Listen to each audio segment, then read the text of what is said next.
Good evening, everybody. Hope everybody's having a pleasant fall evening.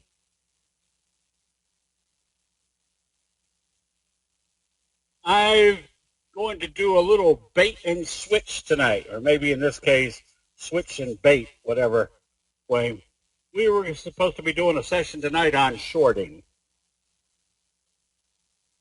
but we kind of came up with this topic over a week ago when the market was selling off pretty hard. So we thought that would be a pretty good topic. But we're going to just do a very cliff note version of shorting and why it works, why candlesticks make that effective. And I'm going to make it short and sweet because then we're going to concentrate on the gaps, how to use candlestick signals and gaps and what they illustrate and how to use them to make not only put yourself in the right direction, but put yourself in the right direction with a very strong price move. Earl, we just started. So this is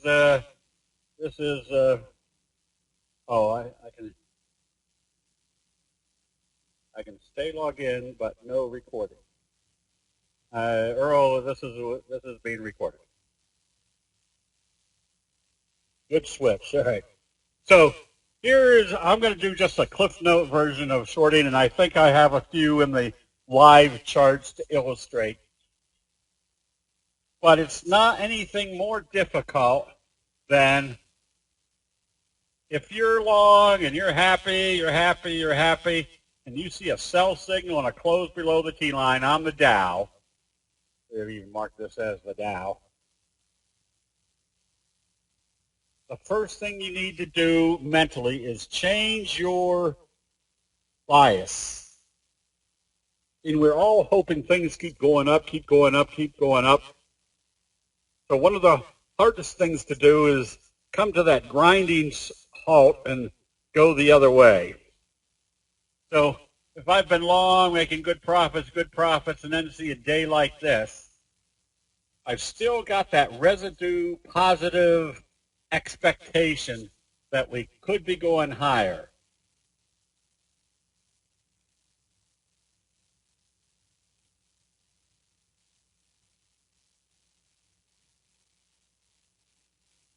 I'm reading people having trouble with sound.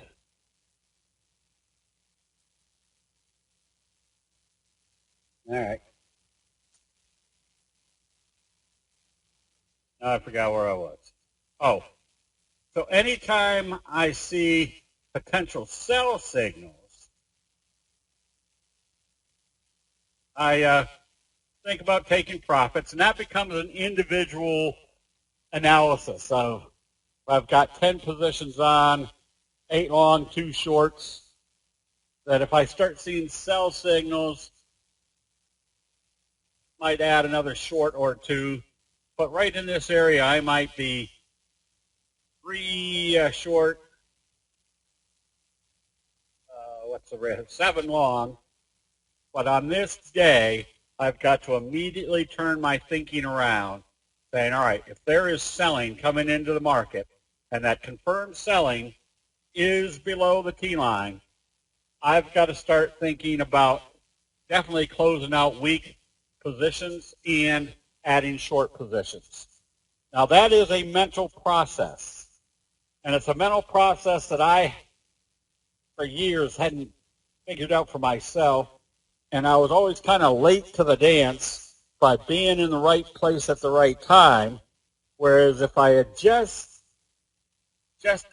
automatically clicked in that when it closed below the T-line on the Dow or the NASDAQ or the S&P 500 or all of them, that something had changed in investor sentiment, and my long positions needed to be looked at with much more scrutiny, and short positions that looked like they were starting should be put into effect.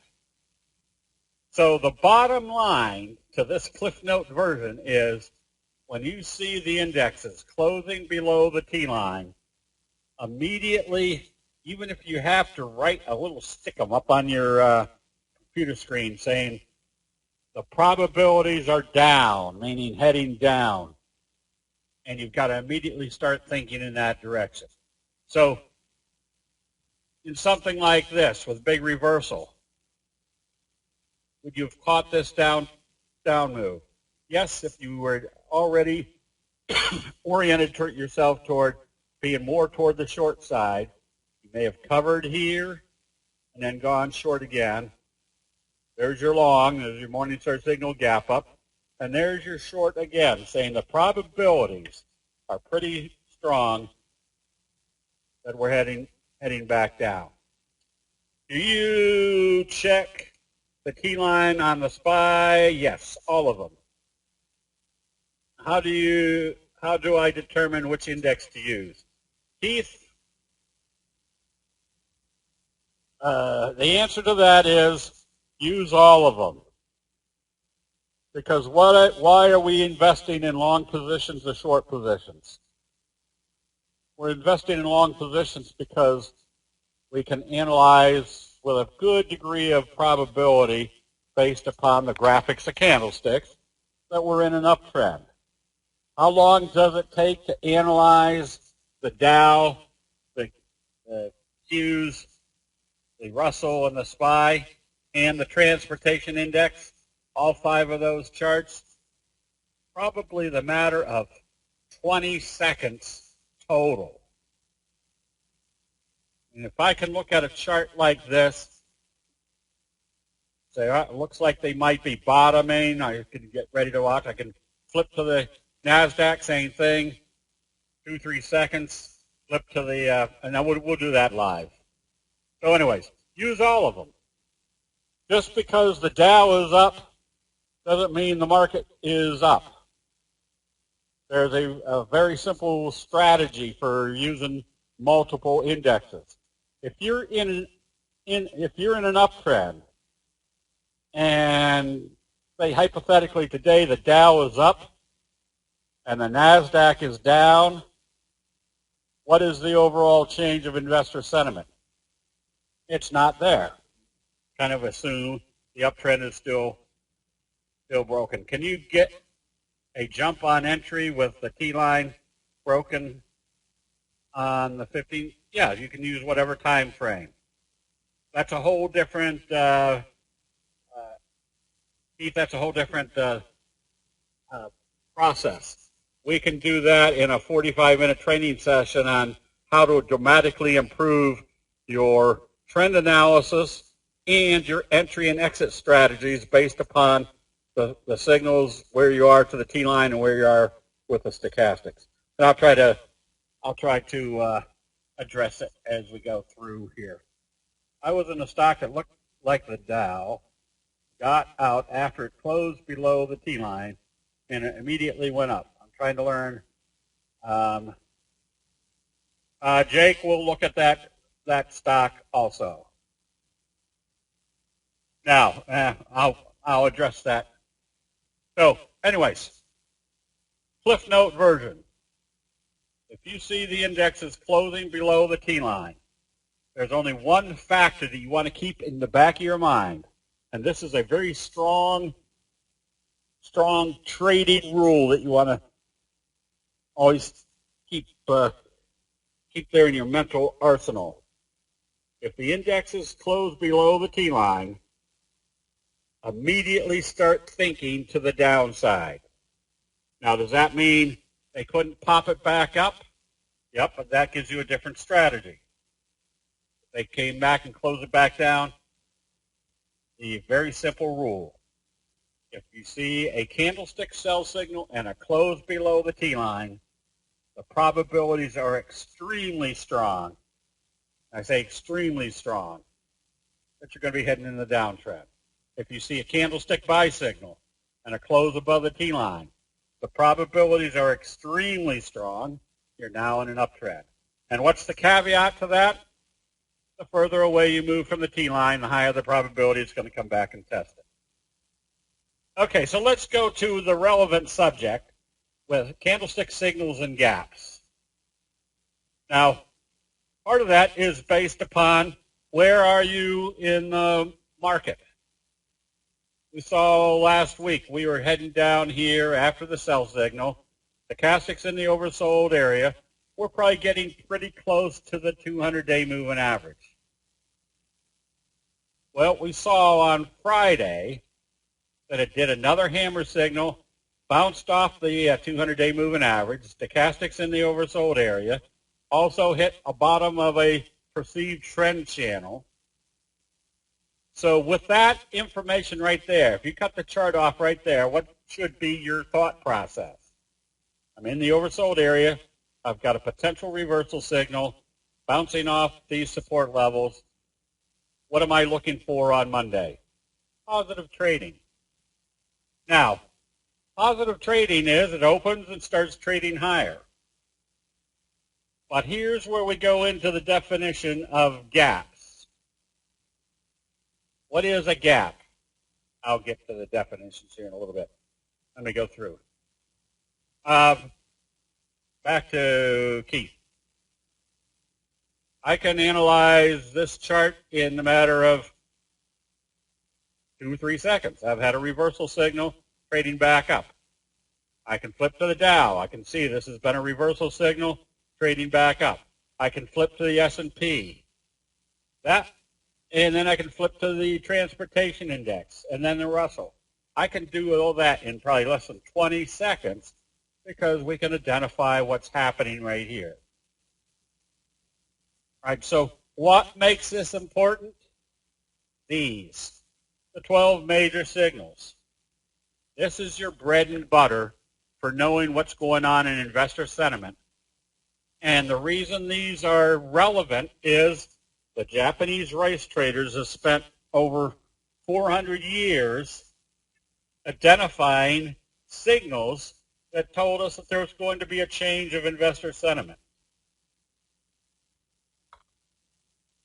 Oh, I don't know. No, there's no inverted hammer on CB. I'm going to put you at the back of the class. Are those inverted hammers?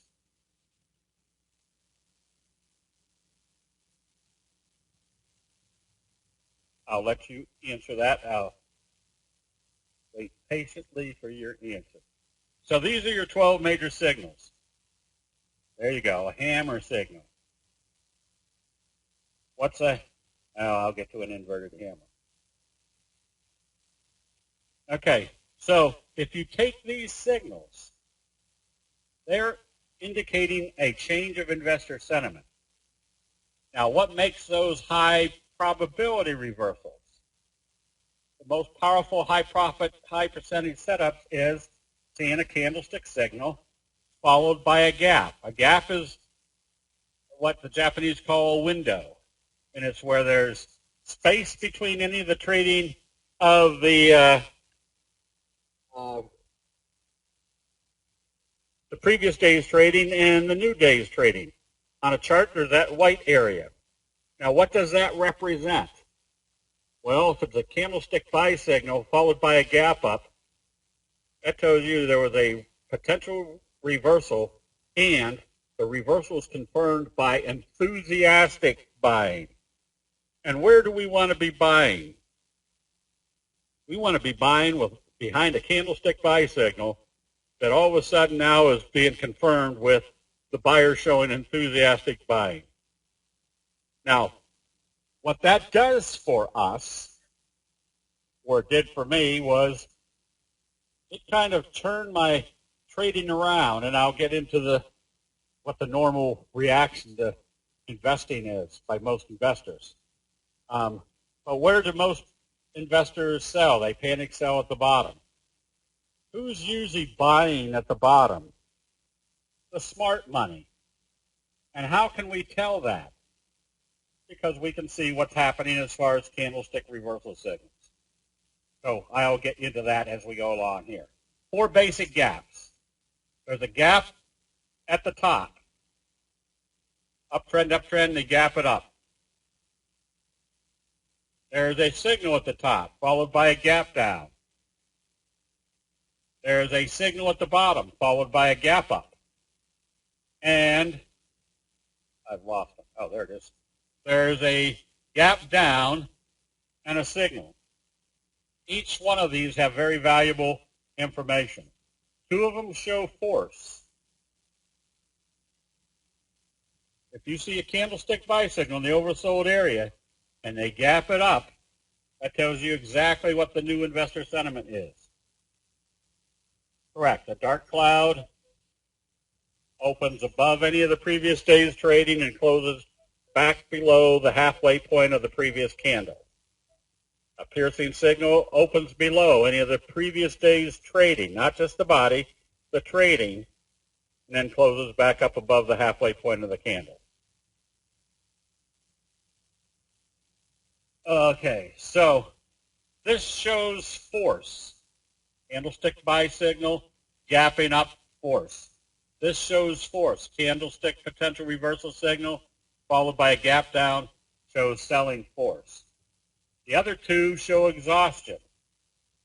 Where do most people buy? They buy exuberantly at the top. What usually creates exuberance?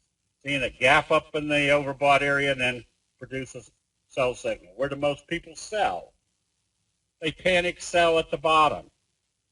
So there's always the rhetorical question. How do you know when to grab for the fallen knife? Well, candlestick analysis makes that very simple. You might not buy at the absolute bottom, but you're buying at the appropriate time upon that reversal.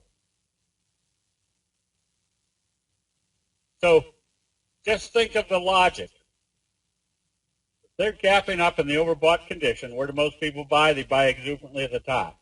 If they do a signal up here, what's a doji tell us? Tells us there's indecision between the bulls and the bears in the overbought area.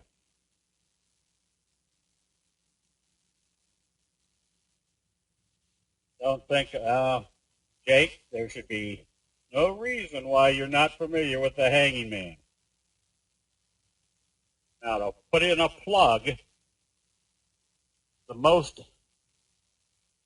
I've written 3 books. The meaty one, the one that has the meat in it, is High Profit Candlestick Signals and Patterns. It will show you the 12 major signals. It will explain them, and it will also, an added advantage we have from candlestick analysis is not only did the Japanese rice traders illustrate graphically where there was a change of investor sentiment, but they also described what that investor sentiment was doing to create that signal. So if you can visually see the signal and you understand why that signal is being created, you've got as much grasp on a reversal analysis as somebody that's been trading in the market for 50 years.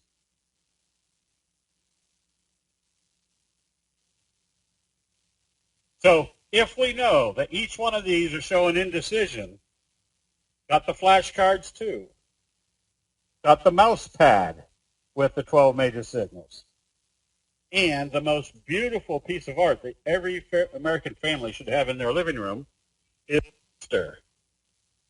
A 2-foot by 3-foot glossy poster with the 12 major signals on it. Something your spouse will love to have up next to the fireplace.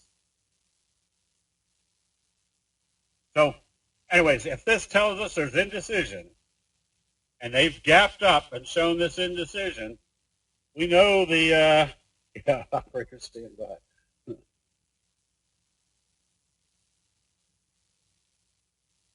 Okay, tattoos. But if they're gapping up and doing indecision in the overbought area, it makes it very easy. If they open it lower, the doji rule, it's time to take profits. Where do most people buy? They buy exuberantly at the top. Starting to move away from the T-line. You're in the overbought area. You see a doji, and it opens lower. That gap up doji told us, get ready to start taking profits. Now, is there a possibility that it could go higher? There's a possibility, but the probabilities, the reason we're looking at these signals in the first place, is that the Japanese rice traders told us if you're in this situation, overbought condition at the top of a trend, we added the T-line. The further away you move from the T-line, the probabilities become immense that if it opens lower, it's time to take profits.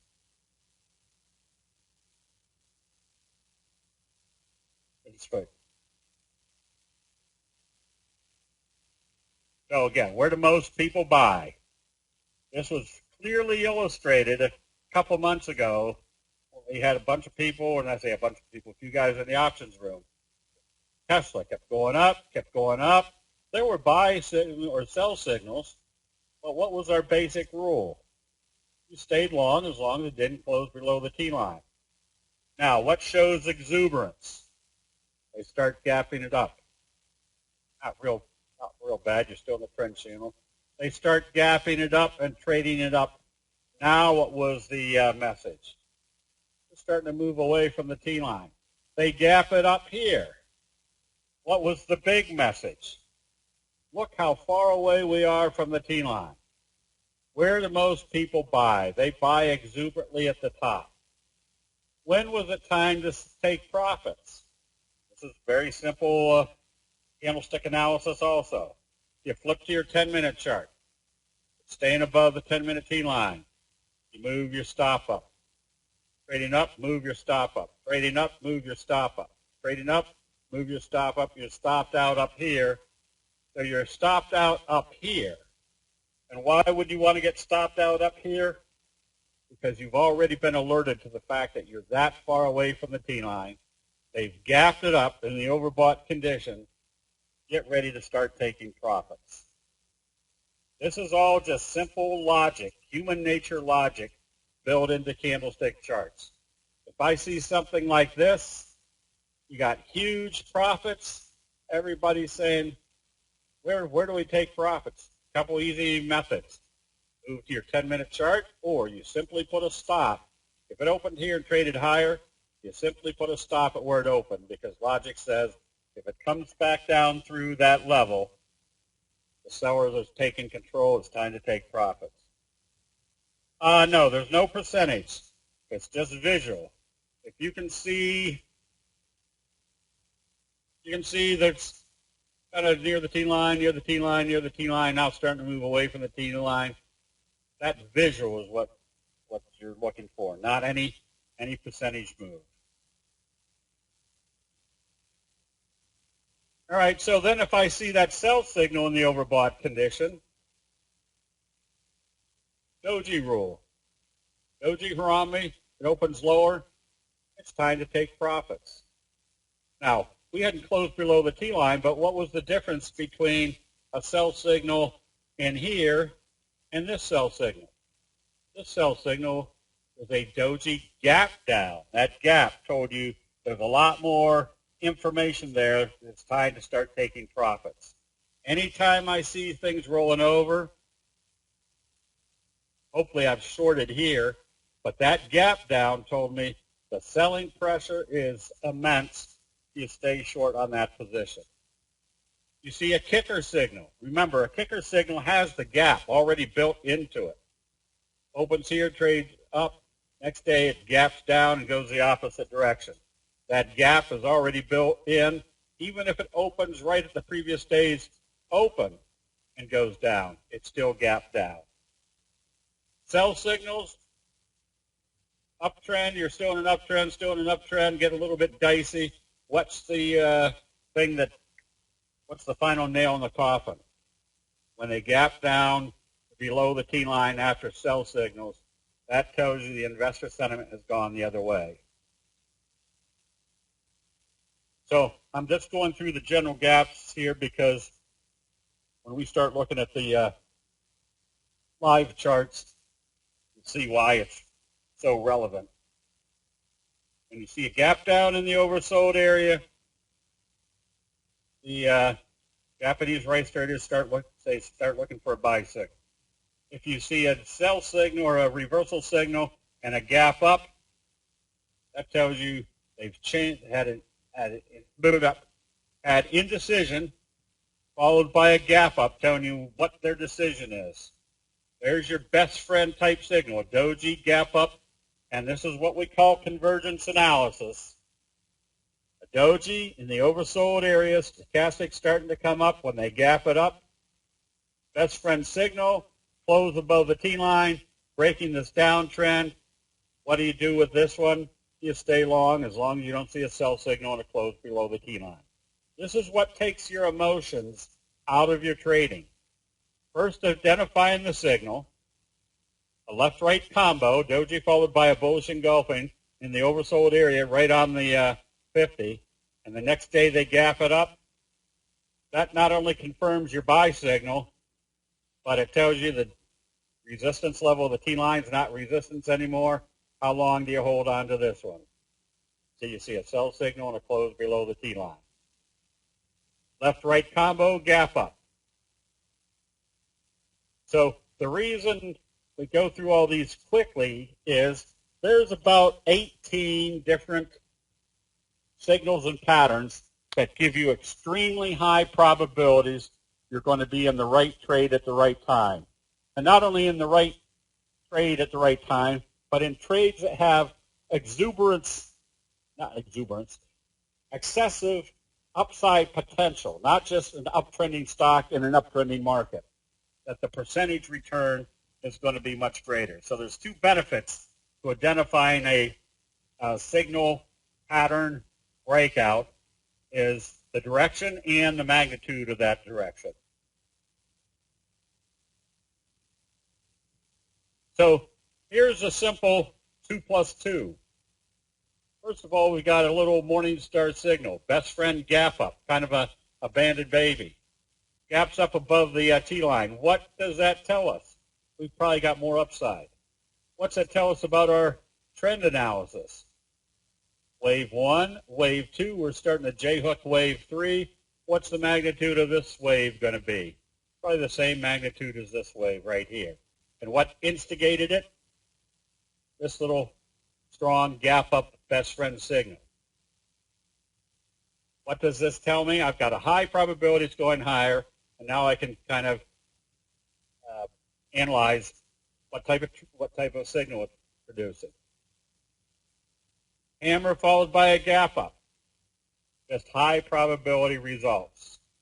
Anytime I see that gap down in the oversold area, if I'm short and they gap it down and do a potential reversal signal, closing out the trade, because what are the probabilities telling me?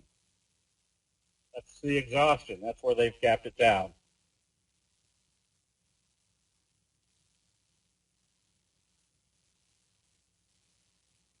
Let's see. Did my best in the NASDAQ on the 10-minute after 2 p.m.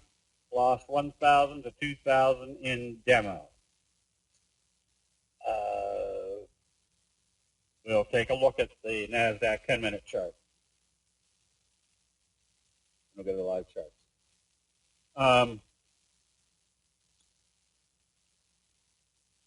A banded baby. That's a one-day island reversal. They gap it down in the oversold area and do a doji hammer. What's that tell you? Indecisive. They gap it up. What's that tell you? Now you've got your best friend, abandoned baby, island reversal, starts the uptrend.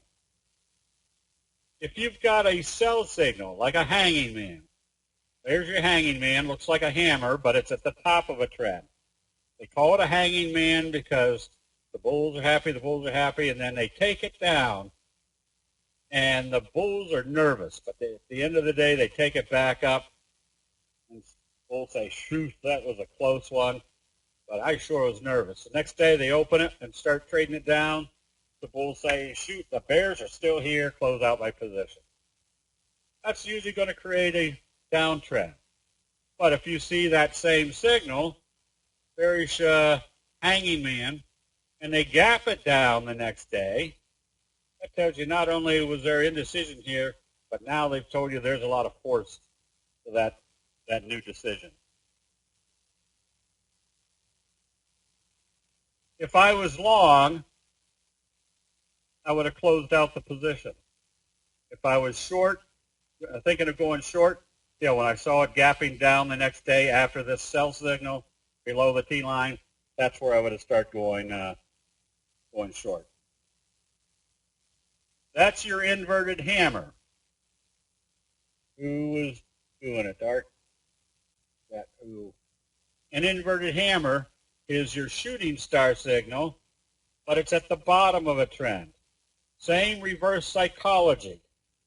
If I was short before I understood what an inverted hammer was, I was happy, happy, happy, happy, and then an inverted hammer. I'm thinking, oh man, bulls are coming in. Whew, by the end of the day, we're back down here. That was a little bit scary.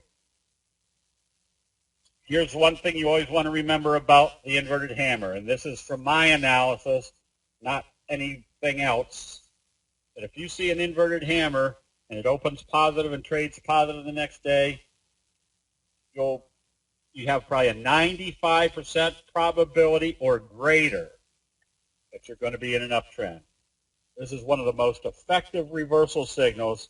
And if you see an inverted hammer followed by a gap up to the next day, that much more compelling. Kicker signal has the gap built into the signal. That's why a kicker signal is always good to go after as soon as you see it. So when you're trading gaps, remember, it's representing very powerful change of investor sentiment or confirmation of investor sentiment. Okay, on PayPal, all right.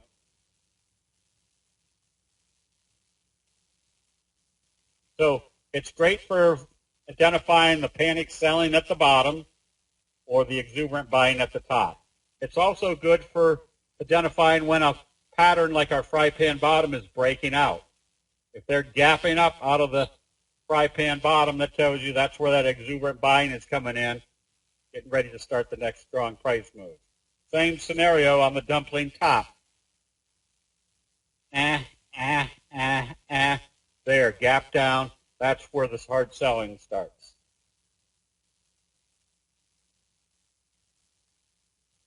Two plus two. Oh, I'm going to have to remember this one.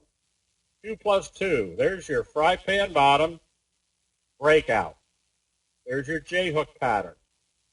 Looks pretty good right here, but what's really confirming it? They gap up after this little buying area. But where did they gap up? Right through the resistance level. What'd that tell us?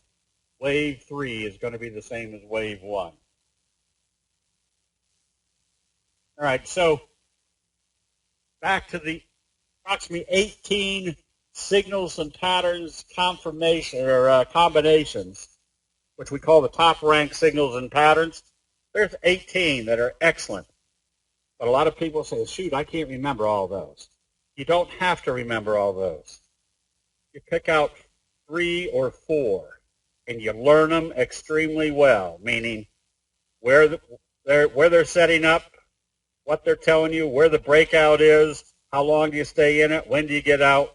If you specialize and become an expert at 4, you will never have to depend on somebody else's opinion or what you think the market might be doing. All you have to do is analyze what's going on in a pattern that you know extremely well because you know all the ramifications of what should happen coming out of that pattern.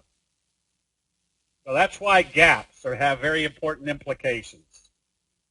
They tell you there's a very strong movement starting on the next move up. Becky, what are we supposed to be promoting? The only thing I can think of is that we're going to be doing I'll be part of a MetaStock presentation with a bunch of other traders. And we often get asked the question of why do you have other traders on here on Thursday nights? And the answer is that you could be looking at candlestick signals and charts, and it may just not click. It may not be what you can really get your teeth into. But then we have somebody on like Hubert Centers or Steve Price or and they have a different technique. Well, that technique might fit in to a lot more of your nature for trading. However, whatever technique you use, if your charts are candlestick charts, you're going to enhance your ability to analyze and utilize whatever that trading technique is. Now, I go the opposite direction.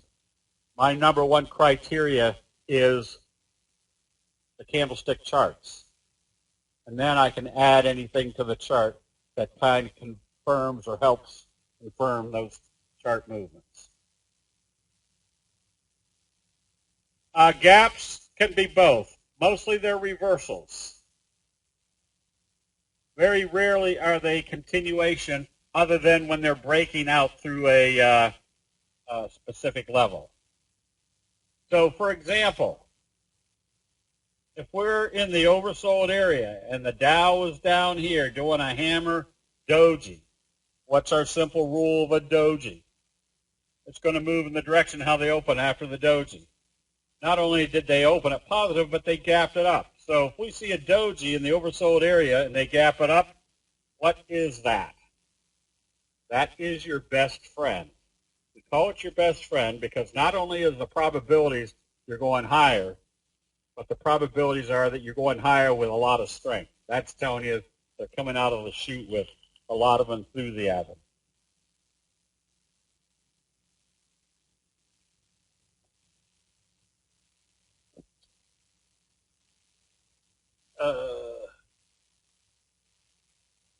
So as you can see, they gapped it up. They gapped it up again. This time they gapped it up through the T-line, which told you there's still going to be a lot of force. I don't know whether, but there's a trend channel. I can do it. Humbug. You could draw a resistance line right down through here. So where do you think everybody else is watching? You could draw that same parallel line right down through here. Where's your logical target? Right here. Now, why do I say logical target? Because if you can see what everybody else can see, we have a little bit of an advantage. But if it comes up here and touches and starts backing off and does a shooting star, telling us we're having a little bit of trouble getting through this level. Might be time to take profits. It gaps up and does a doji right here. We know that it has to open positive the next day. We at least have a game plan for what to do at levels that everybody else is watching. Is it necessary to wait for a candle to close to confirm trading direction after a signal such as a hammer or doji? Not so much close, no. We know that the doji rule is that it's going to move in the direction of how they open it after a doji. So when they opened up positive, we had a pretty good indication they were going to trade it positive. We could be buying that day. Now, why is that important, this analysis? Because we were saying start buying, start adding to your long positions. What was usually happening to most people? By the time the market had headed down here, you had every so-called expert telling you why this market was heading down. You shouldn't be buying because of this and that and this and that. But this signal told us that was different than an opinion. This was the actual buying and selling decisions of investors telling us there was a reversal going on. How about the stop loss? JM, that's a completely different topic. That's one of the topics we do on a Tuesday or Wednesday night. But remember, everything built into candlestick analysis is merely common sense put into a graphic depiction. Which means if we got up here, let's try to figure out something else. If this was our reversal signal, and let's say this was a stock. This was our reversal signal. We were buying on this day. They gapped up above the T line, and they confirmed. And so what, the audio is going in and out. Eric, if your audio isn't good, there's a round X up in the top right-hand part of your screen. Click on that. That will log you out and then log back in, and you may get a better connection.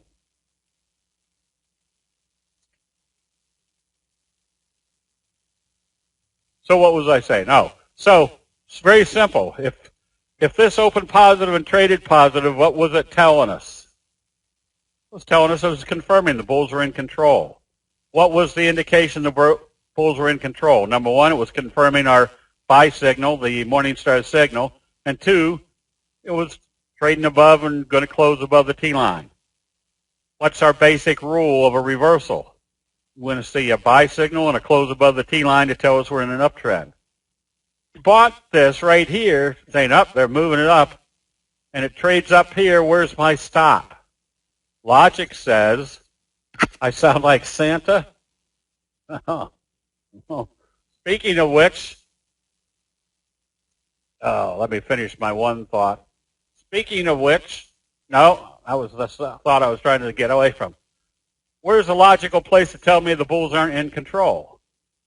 Right here. They came back down through the T-line. What's it telling us about the T-line? It's still acting as resistance. So everything that we do is based upon simple logic, common sense. So if I'm buying on this day because it's confirming, I have my stop right here. It shouldn't come back down through the buck. Yes, that's so that's what I was saying is my fourth book is an expert analysis of who is Santa and how did he get to the North Pole. So you can find that on the, I don't know if we got it on the website or not, but it's something every American child should read underneath the glowing lights of their candlestick signal poster.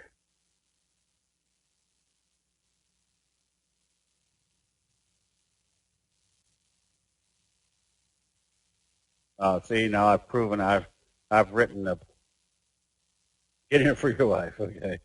All right, so I'm getting way off track here. What am I supposed to be doing? Oh, the NASDAQ.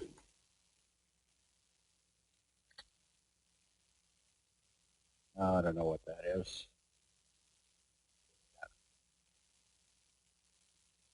The NASDAQ reversal. Humbug. And gap ups. Now we're right at this resistance level. So tomorrow will be important to see whether they can get through this resistance level, which the implication should be that it should be able to, because our stochastics aren't anywhere near the overbought area, and there's really no selling going on just yet.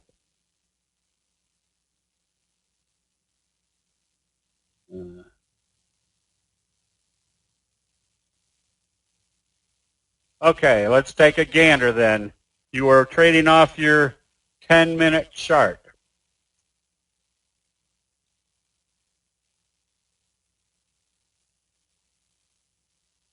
You lost $1,000 to $2,000. Well, you trade the 10-minute chart just like anything else.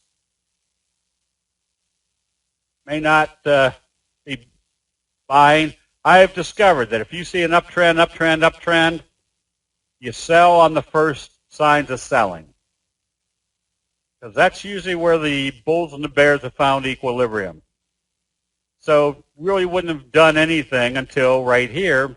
Now you've got another buy signal back up above the T-line. There's your next trade. Where would you have closed it out? When it closed back below the T-line.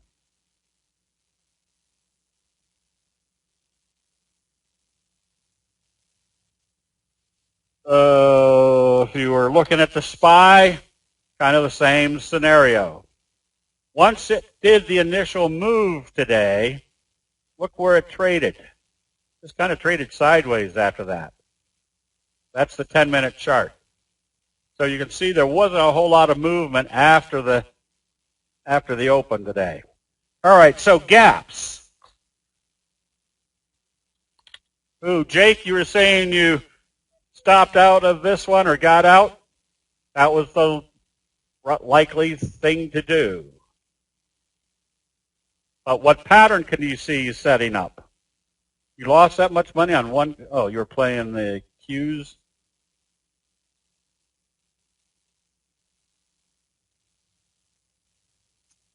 Go back to it.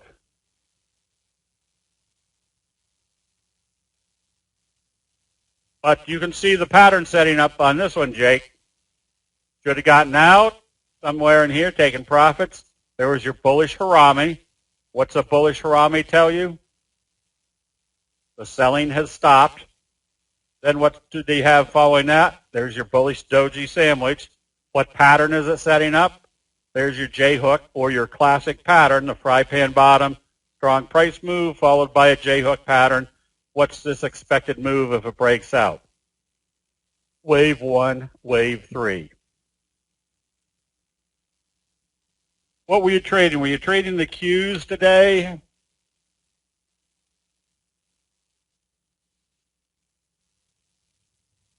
If you were trading it off your 10-minute chart, where were you buying? Well, obviously, wouldn't have been. I would have taken profits in here if I had been long initially. I would have been buying back, and usually my rule of thumb is if they come up and you take profits in here and they do a J-hook type pattern, I'm usually waiting to see if they're going to break out into new high. If they don't, you know you're in that sideways mode.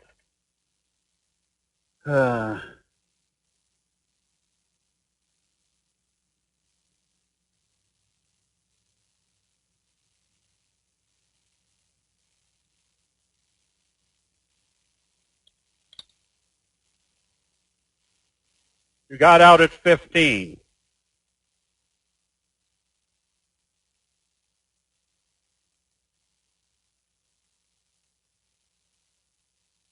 Well, it's not a cup and handle. This is the classic pattern. So I would have gotten out probably right here, just below the T-line. And then the next day you did a bullish harami. So here's the one thing that people have problems with as far as their ego. And I'm saying this from experience, not anything else.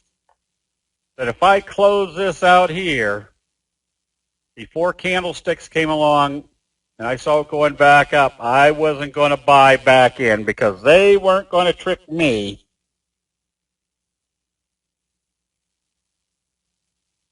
They weren't going to get me back in and then take it back down and take more of my profits. Now at least I know a bullish harami tells me the selling has stopped. This is telling me I'm in wave 3. I could have been buying. So if I closed out here, I don't have that ego syndrome of being afraid to buy back here even though it was higher than where I sold out. What's our ego always want to tell us? Oh, I want to sell out here and I want to buy back here.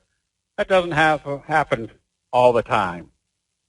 If you did sell out here, yes, you could be buying back here with a lot more ease. But if you get stopped out and then you see that the pattern is setting up again, remember, this trade is over. Now this analysis is in place. Follow the rules of getting out when it closes below the T-line, or if you know your stochastics are starting to roll over, you have a doji right here on the T-line. And what's the doji rule? It's going to move in the direction how they open after a doji. I would have been closing out here. I definitely would have been closing out at the low of the doji because it shouldn't have been trading back through there. Eugene, hold on. Let me get through a bunch here. Now, the reason I'm showing this chart is look where this broke out. A gap up coming out of that, out of the fry pan bottom.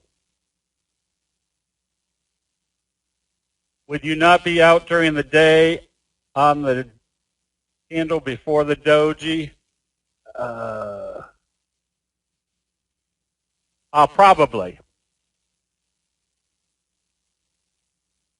Probably. But you could see you started seeing some selling. And when you start seeing some selling, where do you think your first target is likely to be? Back to the T-line. Take your profits and then see what happens. Now, a lot of times when you're waiting to see what happens, you might be putting your money in someplace else like this and not even paying attention to this one until it starts showing some buy signals. What was the logic of getting out the day before the doji? That it had gapped down after this, so it opened right here. That I was probably closing it out. Then it came back up. I might say, all right, I'm going to buy back if it opens positive tomorrow.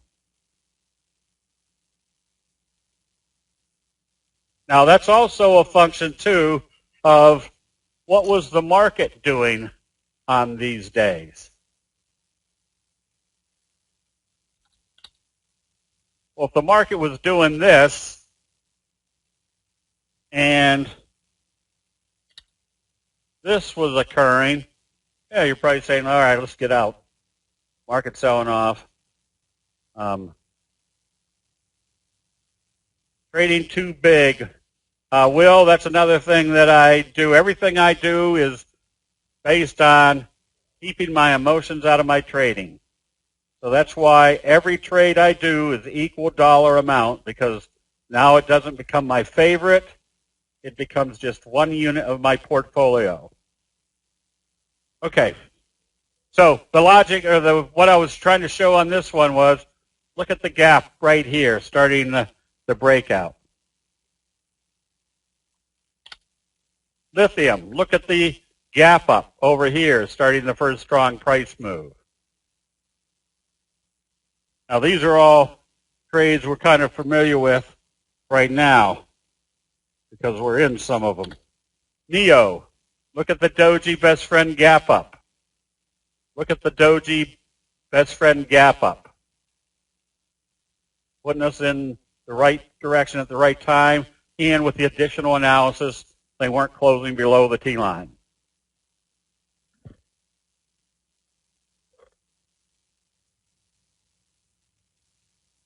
Yes, that's another factor too, that if you had closed out on the lower open after that, right there on the T-line, it went down. As it came back up, you could have been buying back at the same level, because what was it doing when it came back up? It was going back in the direction you thought it was. LI, you got faked out on October 30th. Yeah, you could have closed out because you didn't know whether it was going to do anything. But then you had kind of an inverted hammer doji gap up.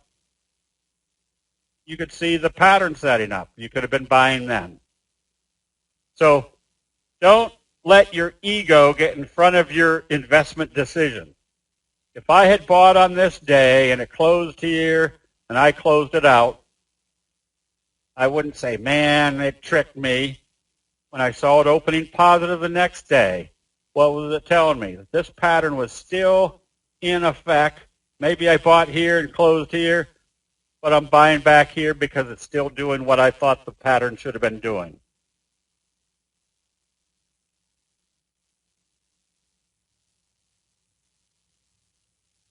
And then the worst case scenario is, if you didn't get back in, hopefully you found another chart that may have looked something like this, that you were making money in that other chart. There's always more charts out there than you'll ever be able to handle. So it's always a function of being able to cultivate which ones are trading the best. Look at your kicker type gap up on Tupperware, and then it pulled back.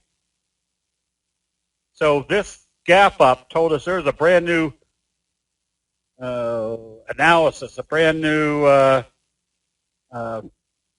investor sentiment. Now we can see what type of pattern it was setting up. VIPs. Look at your gap up right here, starting that uptrend. So the gap I mean, even if you limit yourself to only trading things that are gapping up, become an expert at them. Because the gap up tells you there's something new happening in that stock. Are you always going to buy a stock at 8 and have it go to 25 in 3 days? No, but I can pretty much guarantee you you're going to get a lot more opportunities to be getting in stocks at 8, going to 25 when you just analyze what the investor sentiment is telling you about that price move. Let's see, what was the other one? This one, was it XPEV? Yeah, there's that gap out through the resistance level.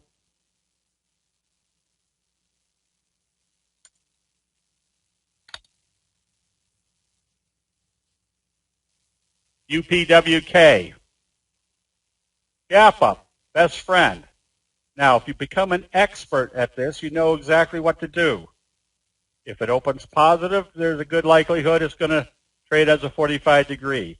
If it opens lower, you've got a high probability that you want to get out of the trade if you happen to be in it, because the probabilities say you're not going higher just yet. So today, we recommended SAVA based upon it opening positive. I bought calls on Friday because I was speculating that it was going to do this. But when it did this, I knew the probabilities went against me, closed out the position so I could move that money to a better situation. So if you know what should happen after a price move, now you have control of your own trading strategy versus having somebody else having to tell you what to do. So here's another gap up on TTGT. Look for a 45 degree.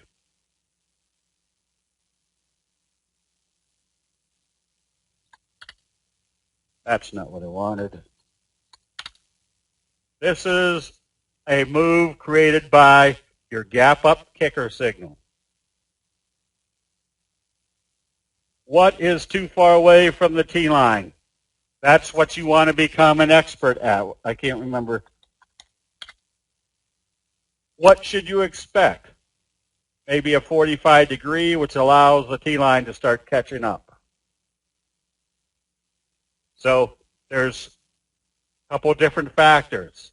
Again, if it opened lower and started trading lower and I was long, I'd close it out. When would I buy? When it comes back up through this level.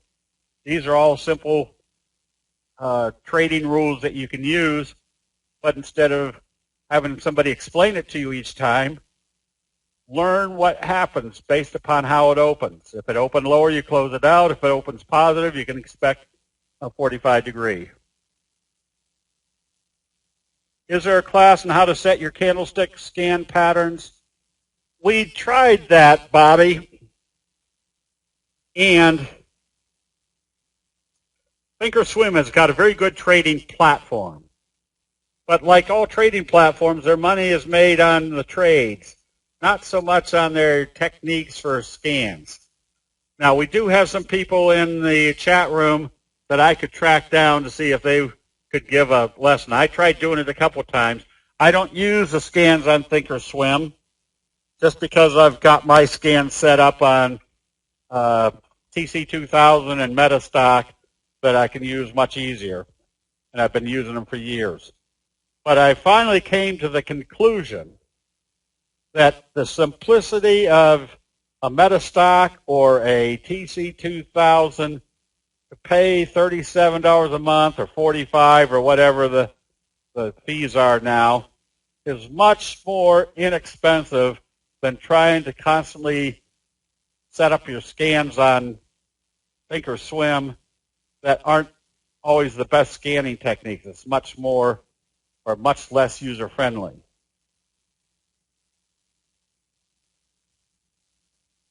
Okay?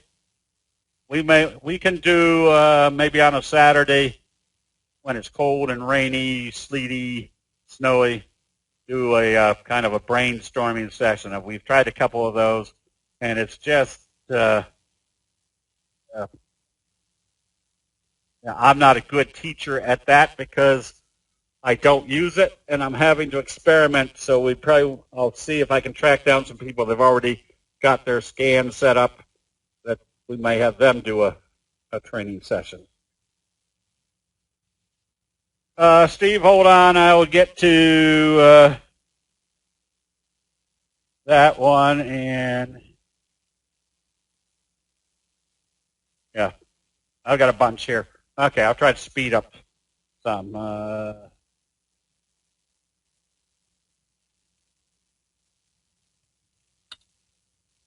CVA, look at your best friend. That's what causes good, strong price moves. That's what we were hoping for on Sava. But this told us opposite. That it was time to get right back out. We're looking for this type of situation, like an ACHC. Didn't confirm on this day. But then when it gapped up, what did that tell us about the strength of this best friend? It was still in progress. Whoops, hold on. I missed one up here. Oops, missed a few, didn't I?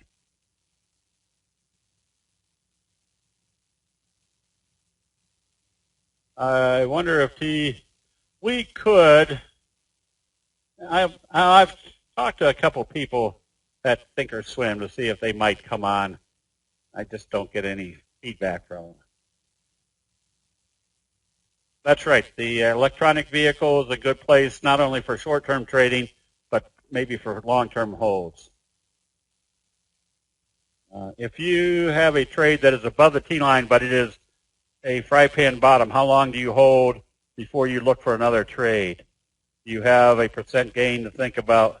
Alan, if I'm looking at a fry pan bottom, and I can't think of one right now, but if I can see that I'm over the next 4, 5, 7 trading days, I can move up 5% to get to the breakout level, that may not be worth it.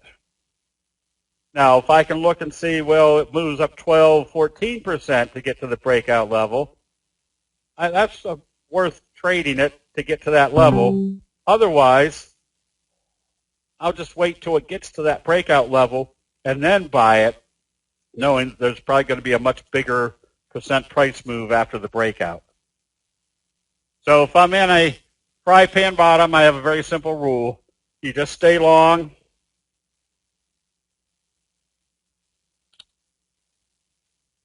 Oops, I don't know where that went. It just went out into Never Land. You just stay long as it stays above the T-line. Hold on to the individual ones until I tell Jim to do the double line. I'll run through these real quick. Netflix, starting seeing that gap up, kind of a little rounding bottom. So the biggies that are gapping up, that not only tells you that the market's probably strong, but as long as these big traders stay strong, that's kind of an indication that the investor sentiment is going to be here or be strong for a while. Now, that doesn't preclude that there might be some profit taking on any given day. But like in Amazon, gapping up, stochastics heading up, that still implies there's going to be more upside. Tesla,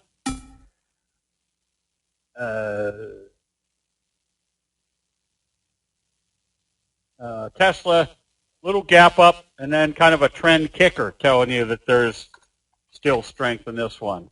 NVIDIA, Morningstar signal, gap up, gap up. INSP, likely a 45 degree. Now, if this had opened here and traded here, it would have been closed out. The fact that it opened positive told us there's still strength. You're probably going to have a 45 degree coming off of this one. And apps, bullish engulfing after a long-legged doji, gap up, gap up. You're right here at this breakout level. you can buy this one on positive trading with the anticipation you'd be in wave 3. But Amazon just had a doji gap up. Isn't this likely to be a reversal? What makes the difference between the ones you showed earlier? Where are the stochastics on this one? Are you in the overbought area?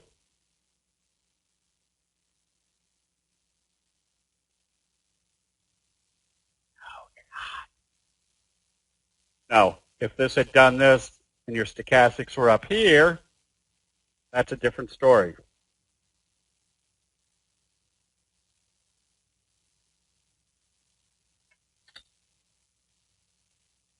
The NTX, what started this uptrend? The kicker type signal. Look at where the gap up was. It closed here, opened up here, and went the opposite direction.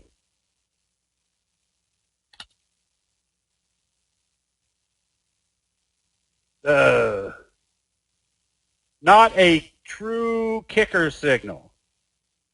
Almost a kicker signal, gap up.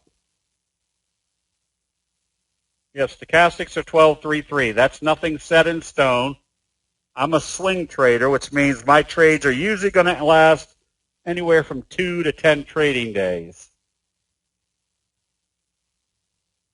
When I first started doing this, well, back in maybe the late 80s, couldn't have been that long. I'm only 39. 14.55 seemed to be the standard, but seemed to be a little bit slow for what I was doing. So I sat one night and just tweaked it. 14.31, 13.52, 12.43. This finally ended up with 12.33 that seemed to work the best. And you don't have to set that in stone. Put it on there. If you think you want to do something different, tweak it. Just see if there's a better number. But remember, the most important factor for the buy and sell signal is the signal itself. Then where are you? Look at the kicker's type signal, the gap up on nail, then the gap up. Starting the strong uptrend.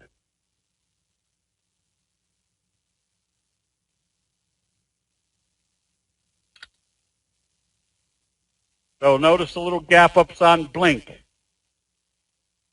What did this tell us? Wave 1, wave 2, looks like wave 3 starting. And what did these gap ups tell us? A lot of strength right here at the breakout area.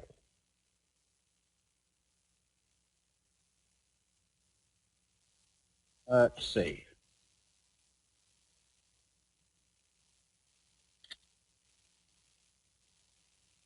This was back to our gaps. They gap it down in the oversold area. Where do most people sell? They panic sell at the bottom. Where was your next likely target on positive trading? Back up here to see what it was going to do with the T-line. Now, sometimes that's only a 4% move. In this case, it turned out going from 4 to 7. I can figure this out. That's about a 75% move.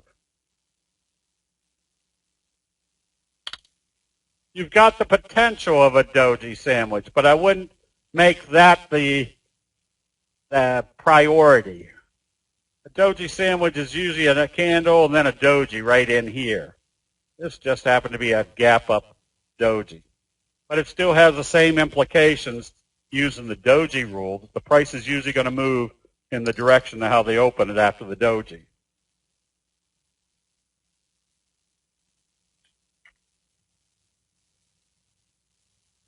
Oh, this was what I was using for demonstrations on the short positions.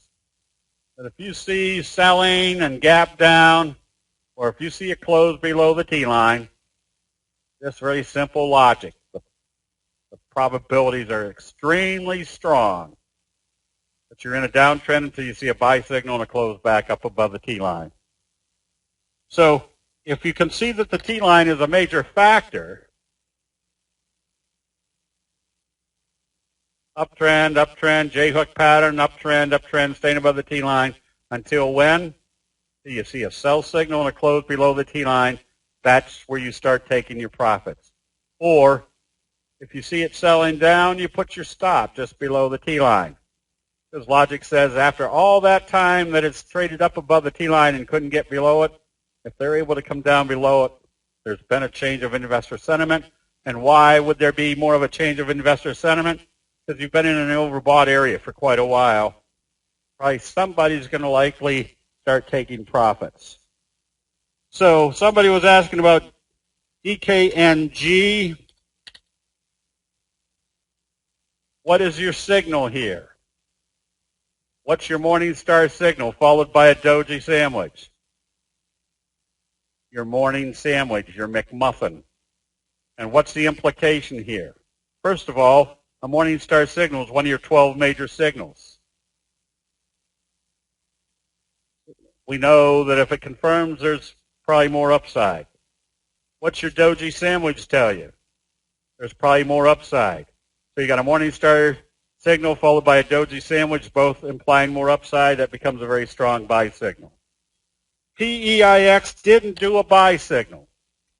This is just an up day. Notice it isn't a signal here.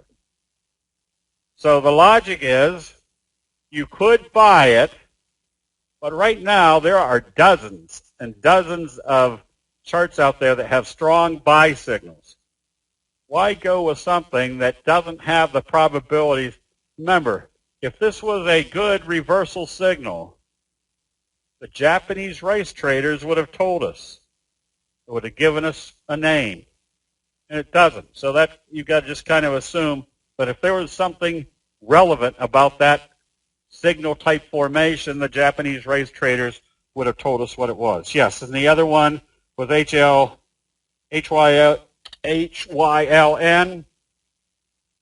a Morningstar signal right on the 200, a doji sandwich that broke through the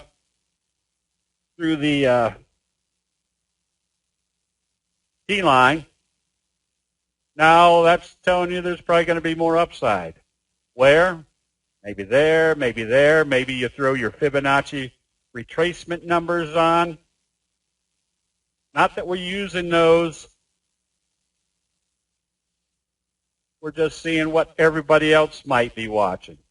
So we got target here, double target here, target here.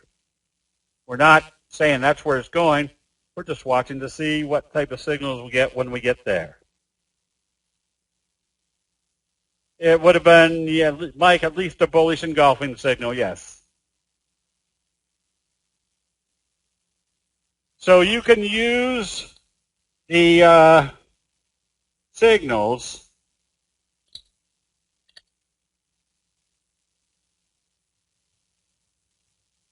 look at wheat. Wheat had a very good bullish chart.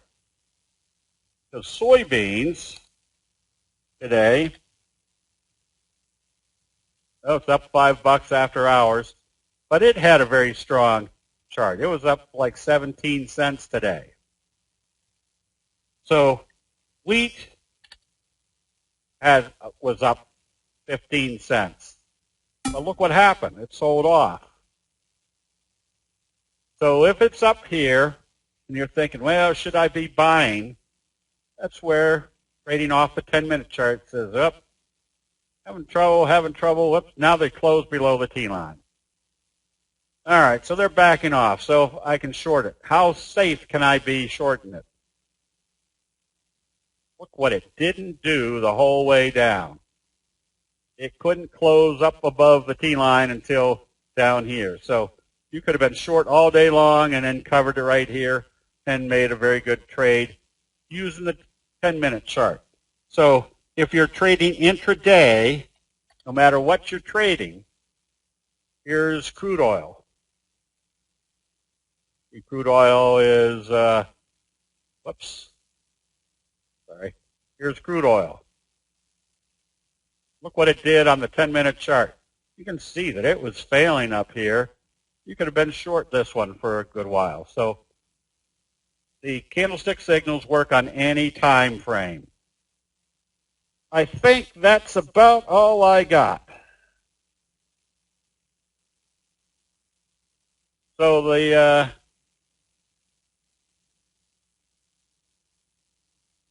are there any general questions on candlesticks? And hang on for 1 second.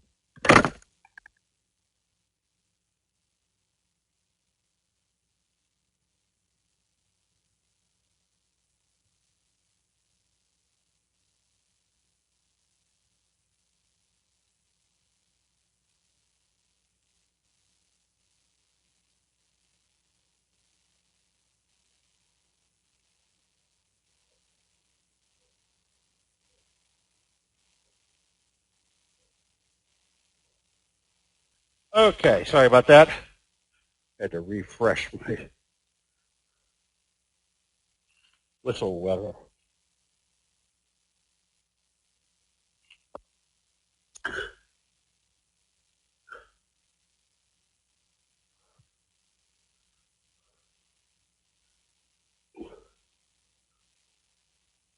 What's your best book? They're all three wonderful. But if I was going to start off on a book, I'd start off with High Profit Candlestick Patterns.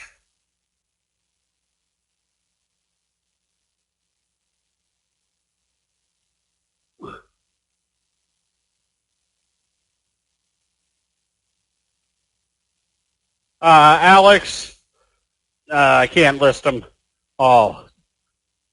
You can either find the list on the Candlestick Forum website,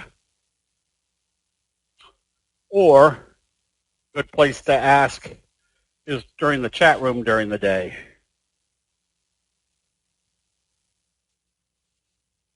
Okay, we're late, but if you want to ask about one symbol, go ahead and ask about one symbol. Jim, you can do the double line.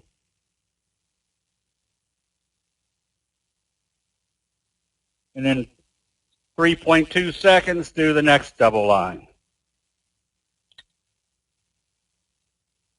JD.com, we were recommending this one today because of the gap up. And look what it did before when it gapped up. Did this type of price move. So got a wave one, flat, now going into wave three.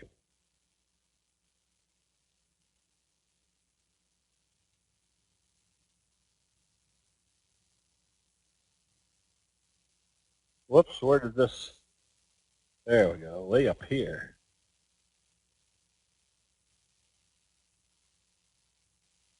Uber gapped up today, and then after a little bit of consolidation, darn.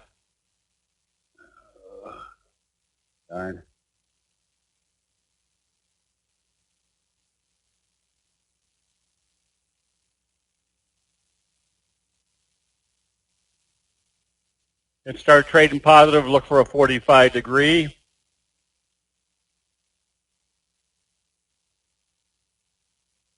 Barracks, you can stay long on this one. Gold was up strong today. BTC, that one did not come up.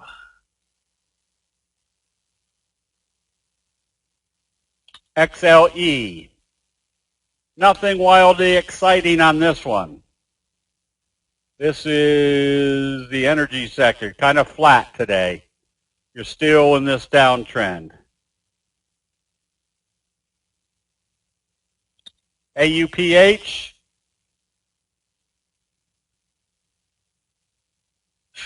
right now I wouldn't be long or short. That's just not a chart to trade. And Caesars, kind of a scoop pattern, but again, your indecision gap ups, you broke this level, I would just stay long. FSLI, this one you can get ready to buy on positive trading. You got a Morningstar type signal, wouldn't be afraid to be buying this one on positive trading, look for it to move up to the moving averages. Would you buy on positive trading tomorrow even though a pile of people traded down since October 14th. Yeah, you're not trading this. You're trading this. This tells you they were sellers. This tells you the buyers have stepped back in. What is that? XLRE. Looks like it closed indecisively lower today. The real estate sector. If you're long on this, it has to open positive tomorrow. Edwards, stay long on this one. I probably wouldn't want to see it close back below today's low. Kicker then back above T-line and Doji sandwich. Is this a strong uptrend? It's not strong in the sense that you don't see any strong candles. Lots of indecisive candles. So it's not a strong uptrend. It's just an uptrend. Aurora broke out nicely. PLRA gapped up. CGC gapped up. You can be buying these on strength.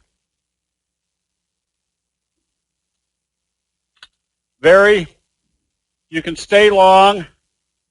Just have a safety stop. If you're buying on positive trading, stay long. Have your safety stop at today's low. It shouldn't come back below that level. Zoom was trying to break out. You can see that it was trading positive. You can still be a buyer of this one on positive trading. The doji right off the T-line, the 50. Then they came back down and used the 50 again for second support. Now they're up above the T-line. You can buy on positive trading. SDS. Oh, am I looking at this right?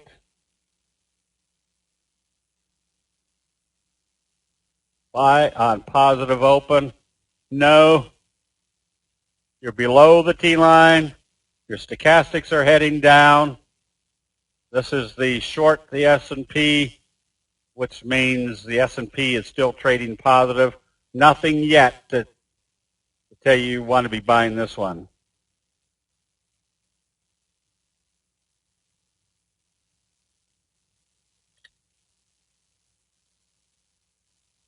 Treasury bill,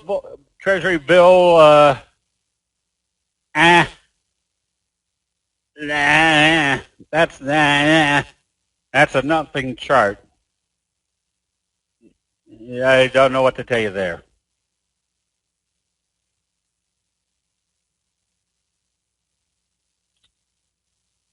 And plug, stay long. That's now a symbol, or signal. This wasn't. This was just an up day, but it was telling you they were bouncing off the 50. Up day, not anything real powerful, but now you had kind of a doji gap up. That kind of confirms all this. You stay long on this one. Continuation, yes. SPWR, that's a kind of a hammer gap up, breakout. That one should be in the next wave. Western Digital popped up. You could buy this one with the anticipation it bounced off the support level, making probably the 200 a next likely target. ILF, gap up, that's which one? The Latin American ETF. You can be buying this one with that doji gap up. Should have more upside.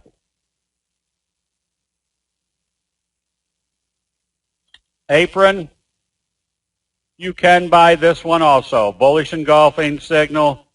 There's a wee little teeny gap here, at least putting you in the right direction, and then look for it to go to the 50. PayPal, another doji gap up. Cassic's coming up. The implication is at least probably coming back up to the top of the channel.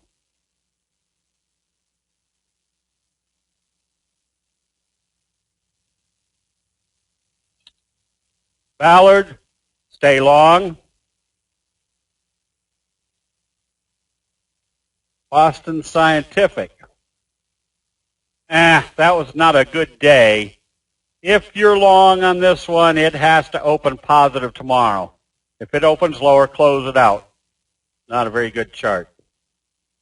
We did very Etsy.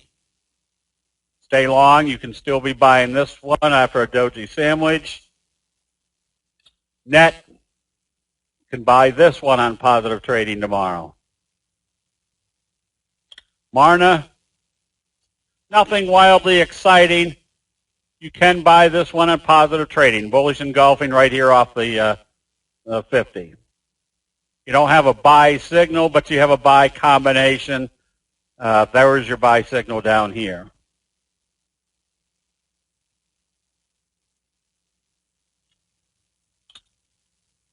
Burlington, nothing great here just yet. You've got buying.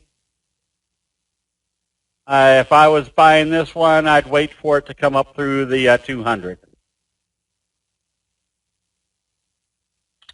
And work, that's a good strong signal. Doji gap up. At least look for it to come up to the 50. And Kendai is another one that we're kind of putting in our long-term accounts. The electronic vehicles. That one should, at least on the short term, come up to this level.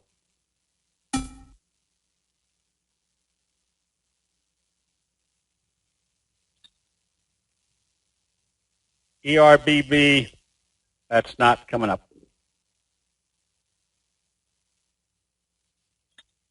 FNV, that's a good breakout. Morningstar signal right off the T-line. Kind of a T-line crunch. Look for more upside on this one. AEM, you can get ready to buy this one.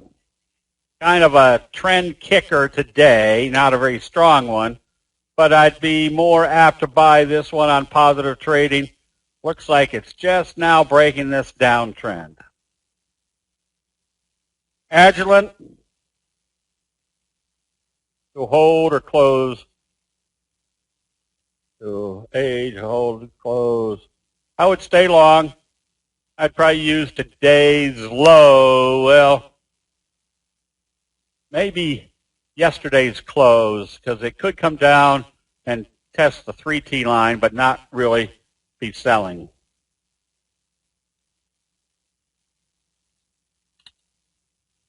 And team, just stay long. No problem, Alex. Did they report their earnings? I think they did.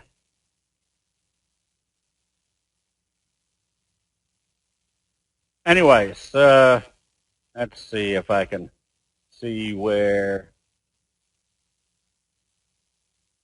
No, I can't.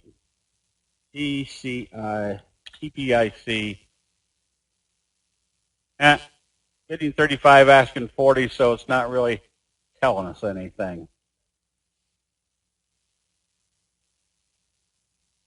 So if you're long, stay long. Uber One, yeah. That's what popped it. Amazon,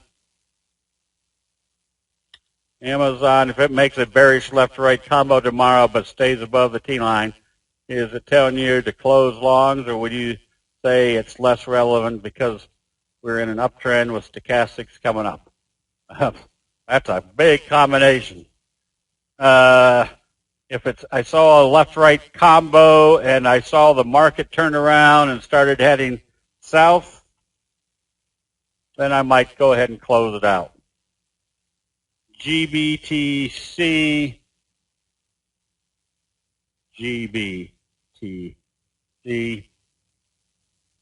well. Oh, where's our Uber trading now?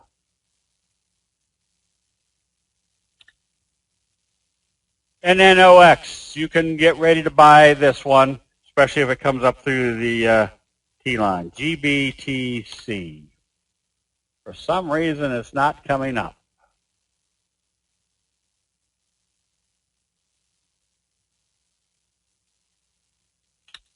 STM.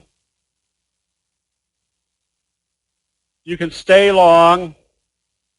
Stochastic still coming up, no, but you definitely want to see this one open positive and trade positive. THO, another one you could be buying, but you need to get through this downtrending resistance. And Wyoming, that one I'd be more apt to buy coming out of this fry pan bottom. The moving averages are, the red is the 200 simple moving average, the blue is the 50-day simple moving average. Every major money manager around the world has those on their charts and make their decisions off of there. That's why we watch to see what their decisions are at those levels. The black line is your T line, the 8 exponential moving average, which is an extremely powerful combination when you're using candlesticks and the T line. And then the gray line is a 34 EMA that works fairly effectively. The little green line is a 3 T line that works in conjunction with the T line. VRTX, get ready to buy this one on a positive open, Doji sandwich breakout. 3D, and nothing of any great consequence here. You don't have a bullish signal.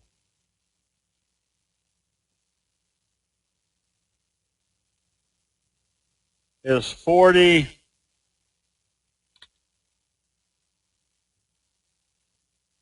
I would probably, just for safety, use today's open. After hours, it is trading at 42.67, 42.75, up a little bit.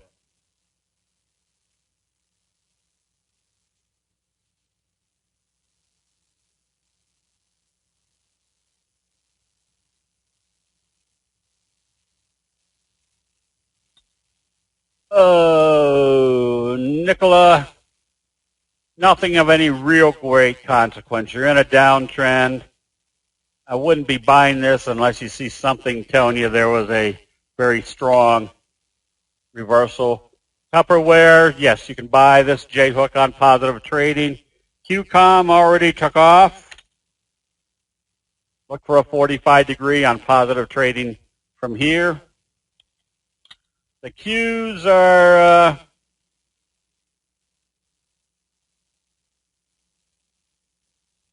if you look for positive trade, would you put a stop at the low of today since it is far? You could. Let's see if I've got the Qs up over here. They're down a little bit after hours. They close at 294.39. They're at 293.20, 293.37. So they're down a little bit. But remember, the pre-market futures don't mean a thing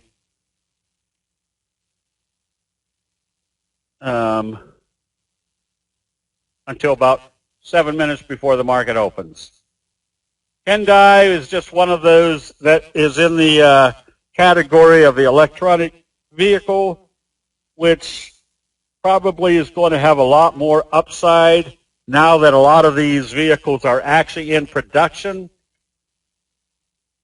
So now it's just going to be the market swinging to buying more of them. So it's just a sector that the sector is acting well, and the outlook for the longer term seems to be pretty good. So that's what's kind of the combination of putting them in longer term accounts. Where would I put a stop if I was buying Kendai now? Probably still back at today's open. Because if it came back down through there, it's back into the sideways trading range.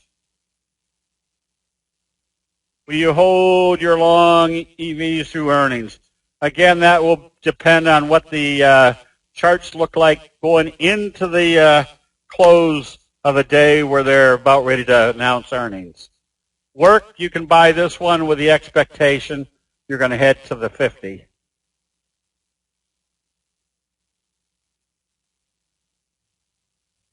TPIC, 113 versus 26 expected. All right, that should get it running pretty good. Apache, the oils had kind of lollygagged here. You can still stay long Apache, but it's not a real powerful chart after it came up through the T-line.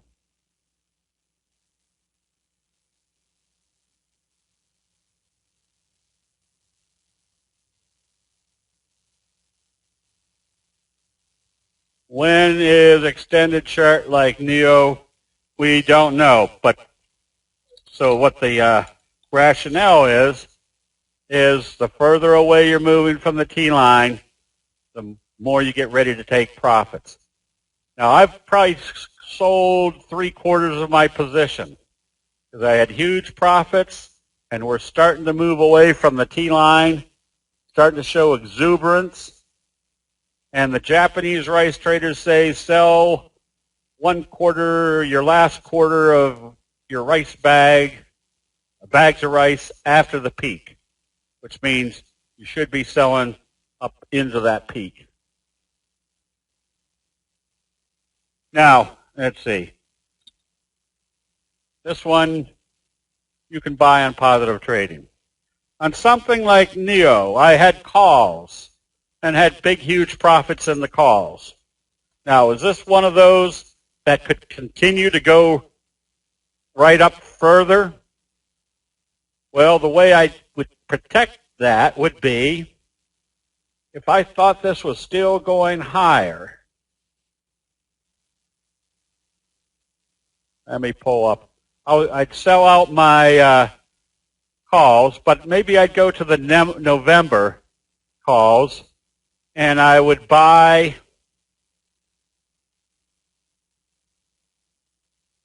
what did I buy, or what was I thinking of buying?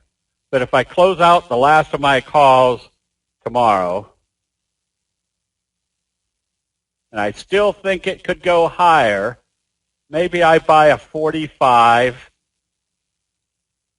and sell a 50 for $1.27 with the idea that it could go to $5. That's a good rate of return. But I've got less money exposed, and I'm up here in the overbought area that if it skyrocketed and continued higher in this high-risk area, at least I've got less money exposed to still make a good percentage return if it does move big. Bitcoin, I don't know how to get those up here. Oops.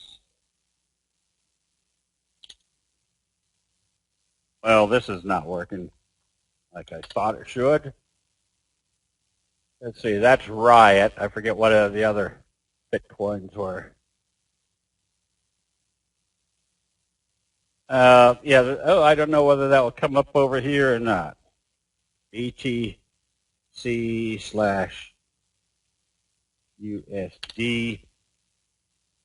No, not working. All right, one more, Myra. Make sure your volume is good. You can be buying it. First target is right here. It's /ETC. Nope. Oh, that's on TOS. We're not on TOS. We're on CQG. All right, so have your game plan. If this is about where your downtrend resistance level is, if it gets up there, now you look a lot more diligently to your 10-minute chart to see whether they're going to go through that resistance level or stall out there. You want to start taking profits. So obviously lots of big profits being made.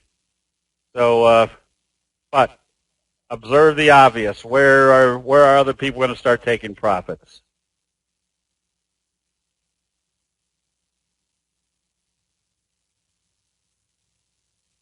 XBT. Nope, still not working. Okay.